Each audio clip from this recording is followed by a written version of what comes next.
You will never cease to be beside me. Constant, not dependent on what I see. And I can always trust you know what I need. And now I know that I can trust you right. Today's Valentine's Day, and I'll give you a little sneak peek of what my work day looked like. And then Jacob and I, my husband, we've been married 20 years, and we are going to a play downtown tonight. We live in Ohio, so we're gonna go to the Playhouse District and see a play. But before that, we're gonna take the kids out to dinner. And I've been thinking about this idea. I did a devotional this morning. I'll insert the devotional. It's a new one I started on the Bible app, the U version. And it was talking about having the kind of love that closes the door to alternatives. And I think when we were first early married, we'd get in fights and we would talk about it, right? We would like put divorce on the table. And pretty early on, we realized like if we wanted to be healthy and successful, we were going to close the door to any alternatives. Like, we are in this for life. And it's been a huge part of how we've loved each other. And so I don't know if you're married. I think this is not for dating or single, but if you are married, the idea of closing the door to alternatives and having that kind of love that is committed and all in is a really beautiful thing. So I hope you enjoy the Valentine's Day vlog, and I'll see you soon. Good morning. Good morning. What are you doing today? Got my Valentine's Day shoes on. Mm-hmm. And I'm on my way going to school. You look gorgeous. And then we're gonna go out to dinner. Yeah. Family date. Hope you have a great day. Thanks. Love you. You are good, you are kind, you can have all my life. I'm yours, you are mine. 'Cause you my miracle. You open my eyes. Every day brings new life when I'm by your side. When I'm by your side.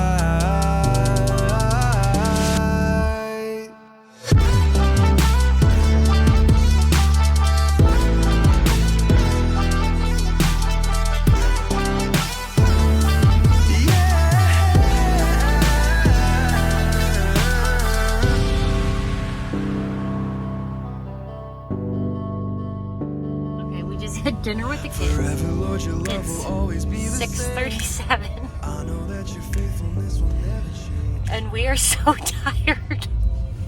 We are forcing ourselves to go to this play. And we're just gonna do one quick question. What's our favorite part about being married? So mine is the fact, like this weekend, I had something heavy on my heart and I didn't want to tell anybody because I was embarrassed about it. This weekend on our way home from church on Sunday, I just felt like, I don't know, I didn't want to tell anyone about it, but I knew I could tell Jake and that he wouldn't judge me and he would most likely understand. Like, he is my safest place to land. So that's, I think, my favorite part about being married. What about you? I think my favorite part about being married is everything about our marriage before we started doing vlogs.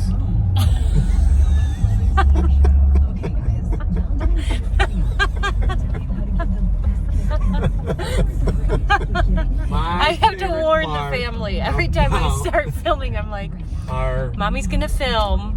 marriage is...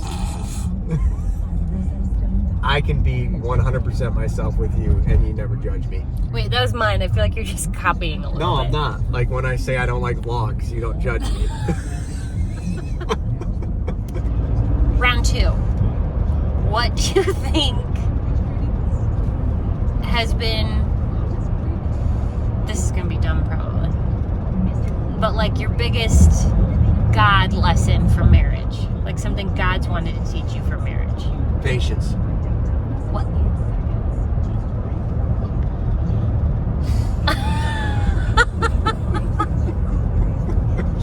Look, I go at a certain speed and I do things a certain way, and sometimes that doesn't work for marriage.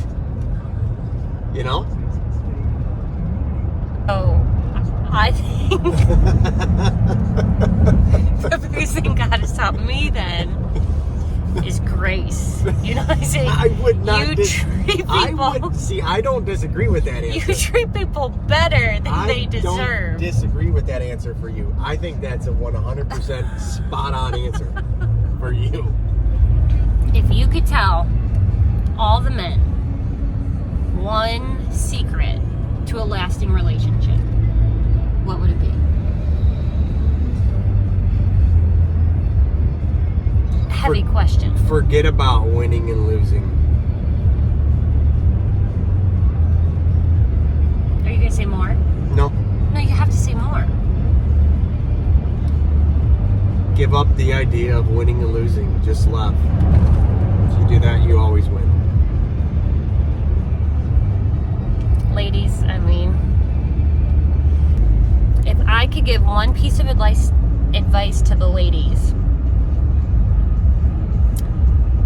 my advice is you married your best friend, not your child. Like so often I would say, you've got to do this and you got to do this, and I would try to say everything that he needed to do to get better or get healthier, and it was like, he is not my child, he is my best friend, and I want to treat him like that. And it took this pressure and weight off, and maybe judgment too.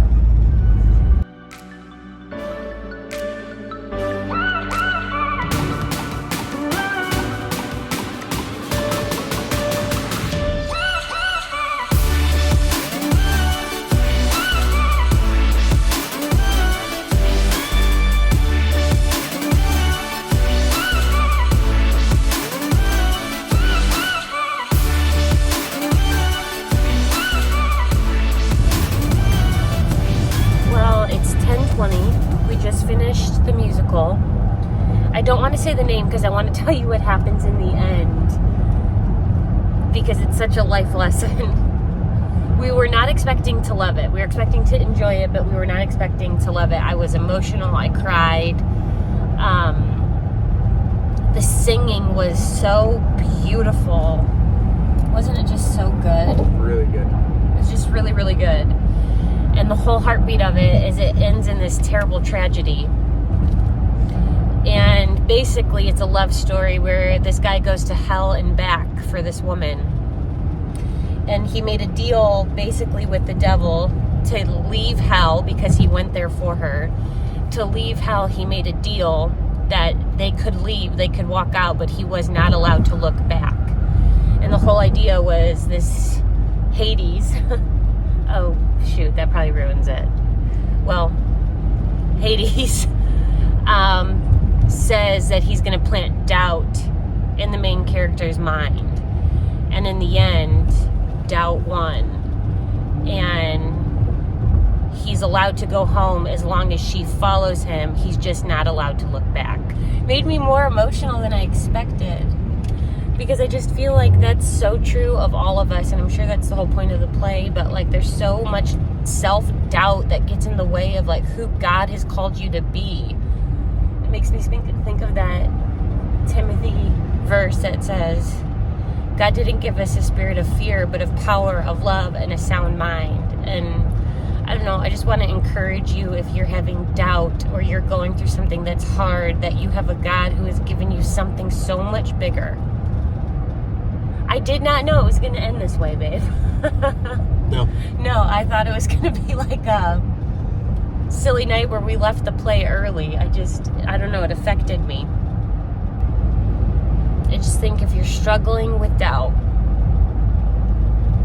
there's a God who is for you, a God who loves you, and a God who is better than you might think.